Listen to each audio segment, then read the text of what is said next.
Hello दोस्तों, आज हम लोग सेल का यानी कि कोशिका का सबसे इम्पोर्टेंट पार्ट माइटोकॉन्ड्रिया को देखने वाले हैं। क्यों इतना ये इम्पोर्टेंट है? क्योंकि जैसे बॉडी को एनर्जी चाहिए वैसे ही सेल को भी एनर्जी चाहिए। तो सेल को एनर्जी कौन देता है?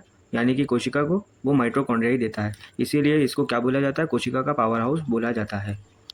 तो आज की वीडियो में हम लोग संरचना यानी कि स्ट्रक्चर, इसके कार्य, फंक्शन और महत्व चित्र सहित देखेंगे।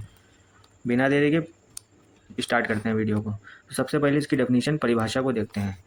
जैसा कि आप जानते हैं कि माइटोकॉन्ड्रिया कोशिका का एक झिल्लीदार डबल मेम्ब्रेन अंग है जो कोशिका को ऊर्जा एटीपी प्रदान करता है।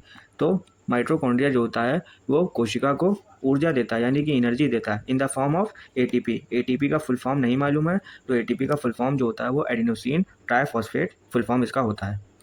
ये भी इंपॉर्टेंट पॉइंट है कि double membrane bound cell organelle होता है। ठीक है, कोशिकांग होता है डबल मेम्ब्रेन वाला।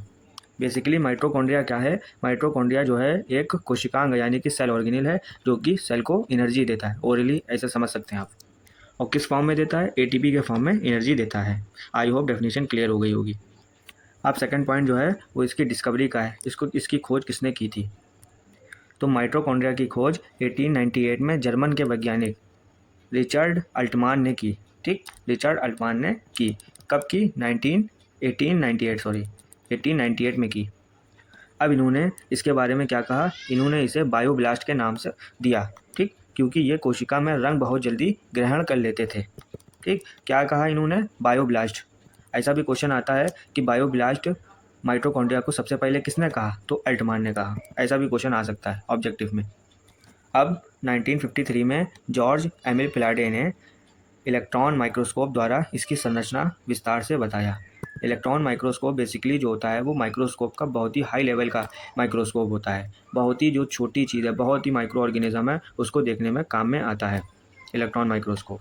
तो इसकी स्टडी किसने की? जॉर्ज एमिल फिलाडे ने। आई होप ये डिस्कवरी वाले पॉइंट आप लोगों को क्लियर होंगे। अब नेक्स्ट पॉइंट पर चलते हैं। अब इसी की बेसिकली क्या इसके फंक्शन होते हैं? जो माइटोकॉन्ड्रिया, इसके फंक्शन क्या होते हैं? तो कोशिका में एटीपी ऊर्जा का निर्माण करता है, जैसे कि ऊपर बताया। इसका फुल फॉर्म भी बता दिया था, एडिनोसिन ट्राइफॉस्फेट होता है। वसा कार्बोहाइड्रेट व प्रोटीन का अपघटन में सहायता करता है। अब इसका मतलब क्या है?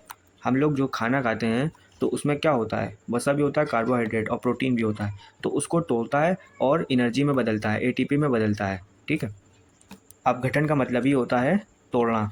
ठीक, वसा कार्बोहाइड्रेट, वसा क्या होता है? वसा जो होता है वो तेल युक्त पदार्थ होते हैं। कार्बोहाइड्रेट और प्रोटीन तो जानते ही हैं, इनको तोड़ता है और एनर्जी देता है।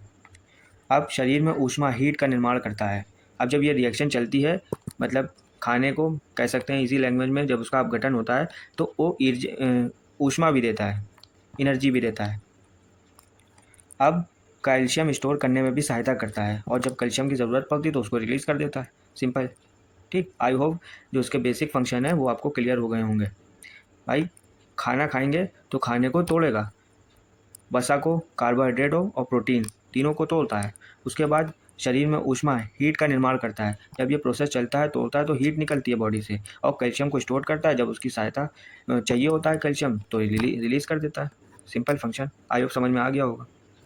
अब नेक्स्ट पॉइंट इसके स्ट्रक्चर पर है कि स्ट्रक्चर कैसा होता है। जैसा कि बताया कि ये डबल मेम्ब्रेन होती हैं, इसमें दो मेम्ब्रेन होती हैं। ठीक, तो सबसे पहला बाह्य झिल्ली होती है, ये जो आउटर है मेम्ब्रेन, और फिर अंतर झिल्ली होती है या अंदर की झिल्ली को आंतरिक झिल्ली भी बोलते हैं। इसके बाद जो है किस्टे जो होता है वो ये होता है घुमावदार। इसने गलत मार्क लगा दिया। जो किस्टे जो होता है ये घुमावदार जो स्ट्रक्चर होता है उसको किस्टे बोलते हैं। और जो ये येलो कलर का है इसको मैट्रिक्स बोला जाता है। ये येलो कलर वाले को मैट्रिक्स बोला जाता है और ये घुमावदार को क्या बोला जाता है? इसको किस्टे बोलते हैं या क्रिस्टा हिंदी में। इसके बाद ये जो है वो राइबोसोम भी इनके अंदर प्रेजेंट होते हैं और ये इंपॉर्टेंट पॉइंट है कि इसमें वृत्ताकार डीएनए होता है, सर्कुलर डीएनए होता है। अब इसके जो पार्ट हैं उसके कुछ इंपॉर्टेंट पॉइंट को देखते हैं। जो बाह्य झिल्ली होती है वो चिकनी होती है और सुरक्षा देती है। जितनी भी झिल्लियाँ होती हैं वो ज़्यादातर सुरक्षा ही देती हैं और छोटे पदार्थों को अंदर बाहर करने में मदद करती हैं। ठीक, आंतरिक झिल्ली जो होती है वो अंदर की ओर मुड़ी होती है जिसे किस्टा बनाती है और यही एटीपी का निर्माण करती है, जो आंतरिक झिल्ली होती है। ठीक, इसके बाद है किस्टा या क्रिस्टे। आंतरिक झिल्ली की उंगली नुमा तह सतह क्षेत्र बढ़ाती है, एटीपी सिंथेसिस बनाने में मदद करती है। सिंथेसिस का मतलब होता है बनाना। ATP बनाने में मदद करती है। हमने बताया ना मैट्रिक्स क्या है, वो जो द्रव रूपी मतलब कि येलो कलर का जो पार्ट था वो द्रव रूपी है, पानी की तरीके है। इनमें एंजाइम, राइबोसोम, DNA होते हैं। DNA कैसा था? सर्कुलर DNA था। यही क्रेब्स चक्र होता है। अब ये क्रेब्स चक्र क्या है? तो जब आप रेस्पिरेशन चैप्टर पढ़ाएंगे तो ये क्रेब्स साइकिल एक प्रोसेस होता है। अब DNA और प्रोटीन स्वयं की प्रोटीन संश्लेषण की क्षमता रखते हैं। आई होप इनके कार्य, इनके फंक्शन भी क्लियर होंगे आप लोगों को। अब एक ट्रिक से माइटोकॉन्ड्रिया को पढ़ सकते हैं। माइटोकॉन्ड्रिया जैसे है, ये माइटो याद रख लीजिए, MITO माइटो, ठीक है। तो M से मैनी ATP, मतलब अप्रॉक्स जो है ये प्रोसेस से एक बार में 36 से 38 ATP बनाता है। 36 से 38 ATP ये बनाता है। I से इट, T से टर्न्स फूड इनटू एनर्जी। हमने बताया ना भोजन को एनर्जी में कन्वर्ट करेगा। ओनली इन सेल पावर, कौन सी सेल में प्रेजेंट होता है? तो यूकैरियोट सेल में प्रेजेंट होता है। यहाँ पे यूकैरियोट और लिखना था।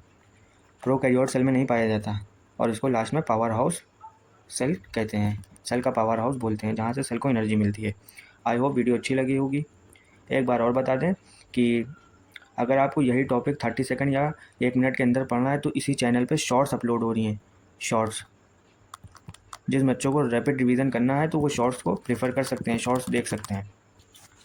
तो आई होप वीडियो अच्छी लगी हो। वीडियो अच्छी लगी हो तो वीडियो को लाइक करें, कमेंट करें और चैनल को सब्सक्राइब करें। Thank you.